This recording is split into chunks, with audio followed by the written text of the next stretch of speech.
তা ইফতারটা সেহরি খাওয়াটা আবার বলছে, সেহরি খাওয়ার শেষ রাতে পানারকে সেহরি খাওয়া বলা হয়। সেহরি আমরা প্রত্যেকে খাই, অনেকে খাই না। সেহরি অন্তত দেখছি খরমা খেজুর বা আর একটু পানি পান করবে, এতেও সুন্নত আদায় হবে। এই সেহরি খাওয়াটা সুন্নত।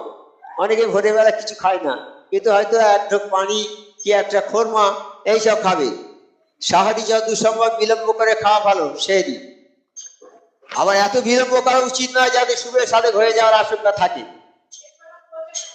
একটু দেরি করে খেতে বলছে, কিন্তু এমন দেরি করবে না যাতে হয়তো খেতে খেতে আজাদ হয়ে যাবে, ওরকম করবে না। হ্যাঁ, আর নবী সাল্লাল্লাহু বলছেন কি, এরশাদ যে হিমান্দরগণ তোমরা সেহরি খাও, কেননা সেহরি খাবারের প্রতি লোকমার বিনিময়ে আল্লাহ রব্বুল আলামিন 1 বছরের ইবাদতের সওয়াব দান করবে। আমার নবী সাল্লাল্লাহু তোমরা সেহরি খাও, এই সেহরির 1 লোকমার পরিবর্তে একটা লোকমা সেহরি খাবে, তার পরিবর্তে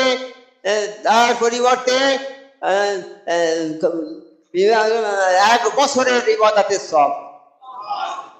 সেহরি খাও, নবী সাল্লাল্লাহু বলছেন তোমরা সেহরি খাও, 1 লোকমার বদলে 1 বছরের সওয়াব দেওয়া। তা আমরা সেহরি ক লোকমা খাই? যত বেশি লোকমা খাবো, তবে আবার বলেছে যে একবার পেট ভরে পুড়ে খাবে না, একদম পেট পুড়ে খাবে না, খানা পেট খালি রেখে খাবে, যেন সবসময় খিদে খিদে ভাব থাকে। তা 10টা লোকমা খায়, তো 10টা লোকমা খায়, তা 10 বছরের সওয়াব পায়। আর যে না খেলো সেই সওয়াব থেকে বঞ্চিত হয়ে গেল। হয়তো একটা খেজুর যদি খায় তাহলে ওই একই সওয়াব পাবে, 1 ঢোক পানি যদি খায় সে ওই সওয়াব পাবে। তাহলে আমরা যারা সেহরি খাই না, শুয়ে বই না, খাবো না, এটা ঠিক হবে না। 1 ঢোক পানি অন্তত খেয়ে শুয়ে পড়তে হবে, তাহলে 1 বছরের সওয়াব পাবে। 2 ঢোক পানি খেলে 2 বছরের সওয়াব, 3 ঢোক পানি খেলে 3 বছরের সওয়াব। আর সেই জন্যে আমরা সেহরিটা অবহেলা করবো না, খাবো, তবে সেইটা ঠিক সময় মতো খেতে হবে। আর ইফতারের বর্ণনা করেছে, নিশ্চিতভাবে জানা যায় সূর্যাস্ত গিয়েছে, তখন আর বিলম্ব না করে তাড়াতাড়ি ইফতার করা মুস্তাহাব। মেঘের দিনে অল্প বিলম্ব করে ইফতার করা ভালো। মেঘ হয়েছে, আকাশে কিছু দেখা যায় না। আমাদের সময় এরকম ঘটনা অনেক হয়ে গেছে। তখন তো এই ফোন এত ছিল না, আর আমরা তো গ্রামের লোক, গ্রামে থাকতাম, আর দরবারের সঙ্গে অত যোগ ছিল না। বাপ দাদারা আসতো দরবারে, বছরে 1বার 2বার আসতো, বাস হয়ে গেলেই। তখন মেঘ করেছে খুব, এত মেঘলা দেখা যায় না, সূর্য দেখা যায় না, অন্ধকার হয়ে গেছে একদম। সবাই বলছে কি আজানের সময় হয়েছে, আজানে এই রোজার ইফতারি খোলার সময় হয়েছে। কেউ বলছে এখন হয়নি, কেউ বলছে হয়েছে। তখন সবাই তাকিয়ে আছে মসজিদের দিকে, যে মসজিদে ইমাম আজান দিলে আমরা ইফতারি করে নেব। সবাই তাকিয়ে আছে মসজিদের দিকে। এমন সময় ইমাম সাহেব আল্লাহু আকবার বলে আজান দিয়েছে, এই সব ইফতার করে নিয়েছে। খানিক পরে দেখা গেল সূর্যটা উঠে গেছে, ঠিক করে সূর্যটা দেখে। এবার আমাদের সময় হয়েছে, আমরা জানি, প্রত্যক্ষদর্শী হচ্ছে। এই বলছে আর সর্বনাশ হয়ে গেছে, কি হলো, রোজা হয়েছে, যা হলো না তো। কিন্তু আমার আল্লাহ তো মহান, আল্লাহ জানে তো। এরা অন্ধকারের মধ্যেই রয়েছে, এরা জানে না। যারা না জেনে গুনাহ করে, আল্লাহ তাদের সমস্ত গুনাহ মাফ করে দেয়। জানার পরে গুনাহ করলে আর হবে না। এখন আমরা জানতে পেরেছি যে ইফতারির একটা নির্দিষ্ট সময় আছে। তখন চার্ট ফার্ট ছিল না, আর প্রত্যন্ত এলাকায় চার্ট যেত না। তা রোজার একটা চার্ট আছে, এখন আমরা পাচ্ছি, সেই চার্ট দেখে আমরা বসে থাকি, সেই সময় হলে আমরা ইফতার করি। এখন অনেক সুবিধা হয়েছে, ফোন আছে, ফোন কারবারে করছে, হুজুর কটায় ইফতারি হবে, বলছে বাবা এই টাইমে হবে, সেই টাইম বসে থেকে ইফতার করে নিচ্ছে। অনেক সুবিধা হয়েছে এখন, কিন্তু আগে ছিল না। আগে সকাল ভোর হয়ে যাচ্ছে, বসে ঘরের মধ্যে ঢুকে খেয়ে নাও, অন্ধকার, আর ওখানেই সেদি খেয়ে নাও। অনেকে খেয়েছে ঘরের মধ্যে ঢুকে, খেয়ে নিয়েছে, এই আলো বন্ধ করে দিয়ে ঘরের মধ্যে অন্ধকারে খেয়ে নাও। তারা জানতো না, না জানার কারণে এইসবগুলো হতো। কিন্তু এখন তো আমরা জানতে পেরেছি যে কোন সময় সেহরি খেতে হবে, কোন সময় ইফতার করতে হবে। এখন সবাই আমরা জেনেছি, কাজে এখন আর অবহেলা করলে হবে না। এখন ঠিক সময় মতো কাজ করতে হবে। এখন ভুল করলে আল্লাহ মাফ করবে না, কারণ আমরা তো জানতে পারছি যে এই সময় ইফতার করতে হবে। হ্যাঁ, তাহলে ইফতার খোরমার দ্বারা ইফতার করা সবচেয়ে উত্তম, খোরমা দ্বারা, খেজুর দ্বারা। তা খেজুর তো আগে আমাদের দেশে খুব দুর্লভ জিনিস ছিল।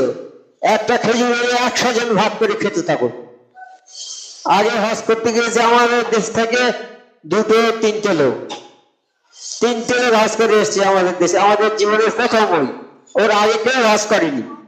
তখন আমাদের বয়স প্রায় 30 বছর হয়ে গেছে, 35 বছর। তারপরে আমার বাপ দাদারা খরচ খাওয়া হয়ে গেছে, 30 বছরের মধ্যে কেউ আমাদের গ্রামের লোক হজ করেনি। এই সর্বপ্রথম হজ করে 2-3টে লোক, 3টে লোক হজ করে এসছে। তখন খেজুরটা এনে দিয়েছে, তখন তো এত ছিল না, অল্প করে খেজুর দিয়েছে। আমাদের গ্রামে হয়তো 10টা খেজুর দিয়েছে। তো গ্রামের সবাই 10টা খেজুর ভাগ করে 100 লোক 200 লোক খেয়েছে, একটু একটু করে, একটু একটু করে খেয়েছে। তার খেজুরে এত কদর ছিল, আঁটিগুলো সব জাঁতি দিয়ে কেটে কেটে সেগুলো সুপারির মতো করে রেখে সব লিখে। কিন্তু এখন তো খেজুর অ্যাভেলেবেল হয়ে গেছে, এখন এই আরবের খেজুর এই দোকানে পাওয়া যায় না। তা এখন তো আমরা ইফতার করবো সেই খোরমা দিয়ে করবো, বলছে খোরমা দিয়ে ইফতার করা উত্তম। এখন খোরমা অ্যাভেলেবেল পাওয়া যায় সব জায়গায়। কাজে এখন আমাদের আগে করতে একটু চাল আর পানি দিয়ে ইফতার করতো, আগে করতো না, চাল পানি দিয়ে ইফতার করে নিত। কিন্তু এখন সেটা না করে আমরা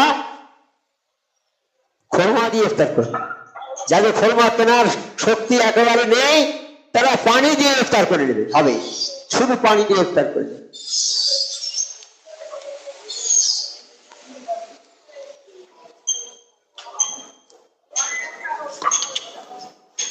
হাক্কা দিলে শুকুর আল্লাহ বারিক আলা রাসূলিল্লাহ মুহাম্মদ আলাইহি মুনাবিন সাইয়্যিদানা মাওলানা নবীনা মুহাম্মদ ওয়া আলি ওয়াসহাবিহি আজমাইন কামা সাল্লাল্লাহু আলাইহি ওয়া বারিক তাআলা সাইয়্যিদি ইব্রাহিম ওয়া আলা সাইয়্যিদি ইব্রাহিম ইন্নাকা হামিদুম মাজিদ। আচ্ছা, রোজা যদি আমরা ইচ্ছাকৃতভাবে একটা রোজা ছেড়ে দিই, আবার একটা কথা বলছেন আমার আল্লাহ, আমরা যদি ইচ্ছা করে একটা রোজা ছেড়ে দিই তাহলে কি হবে?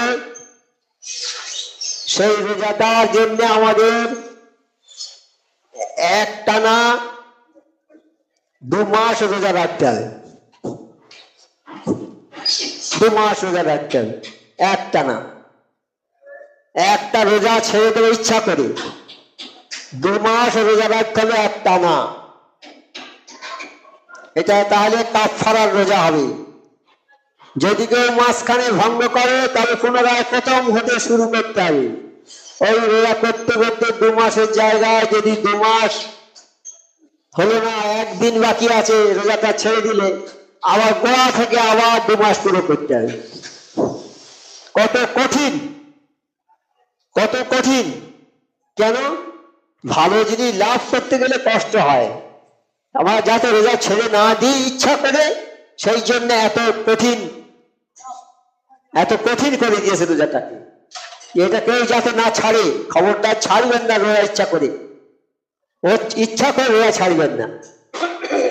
তাহলে ওই একাধিক করে মানে 2 মাস রোজা করতে হবে।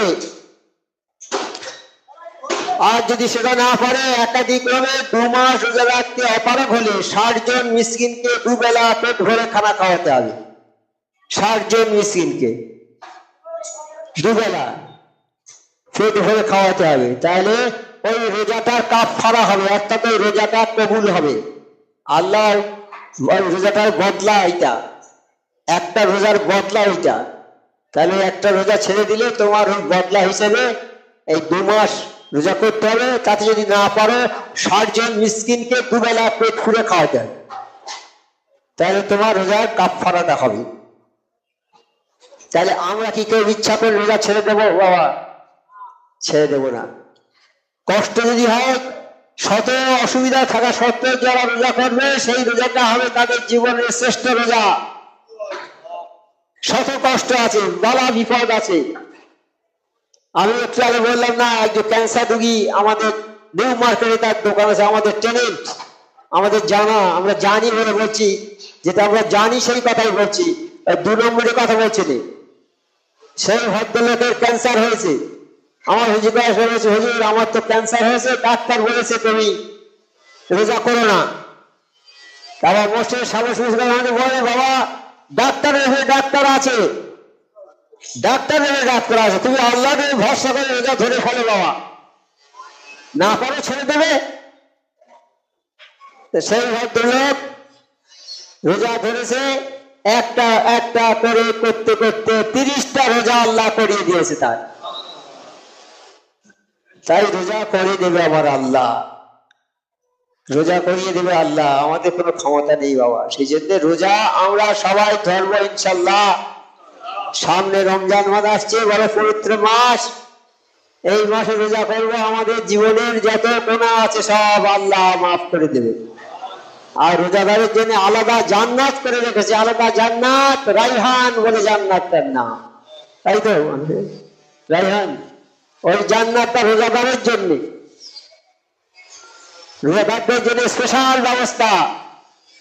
হ্যাঁ, কাল হাসর ময়দানে যখন মানুষ সূর্যের তাপে ঘামে ঘামে শরীর সমুদ্র হয়ে যাবে, কেউ হাঁটু পর্যন্ত, কেউ কোমর পর্যন্ত, গলা পর্যন্ত হয়ে যাবে।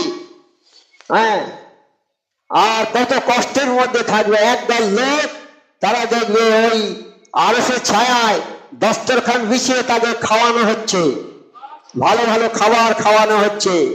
তখন এরা বলবে আল্লাহ আমাদের এত কষ্ট দিচ্ছেন, আর ওরা কারা, ওদের খাওয়াচ্ছেন, আরামসে ওরা খাচ্ছে, আরশের ছায়ায় বসে খাচ্ছে ভালো ভালো জিনিস, আর আমরা এত কষ্ট এই ঘামের মধ্যে এই আরশের ময়দানে, এই হাসর ময়দানে আমাদের এত কষ্টের মধ্যে কেন আল্লাহ? বলছে ওরা সেই লোক যারা রমজান মাসে কষ্ট করেছে, না খেয়েছিল, তোমরা তখন ফুর্তি করে খেয়েছো বাবা, ফুর্তি করে ভালো ভালো জিনিস ওদের দেখিয়ে দেখে খেয়েছো। এখন ওরা তো খায়নি ভালো ভালো জিনিস, ওদের সামনে এসে যারা ওই মাসে খায়নি, ওরা উপবাস ছিল, তাই ওদের খাওয়ানো হচ্ছে এখানে, আল্লাহর তরফ থেকে খানা ওদের খাওয়ানো হচ্ছে এখানে। তাই রমজান মাসে যারা রোজা করবে, তার আরশের ছায়ায় তাদের খানা খাওয়াবে ওই দিনে, কঠিন দিনে আমার আল্লাহ। তাহলে রোজা আমরা ছাড়বো না ইনশাল্লাহ।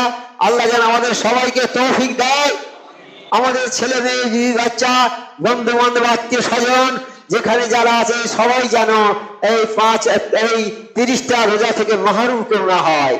আল্লাহ যেন সবাইকে, আল্লাহ তুই সবাইকে এই রমজান মাসে রোজা করার তৌফিকটা দিও আল্লাহ। হাক্কানি দরুদ শরীফ একবার করো।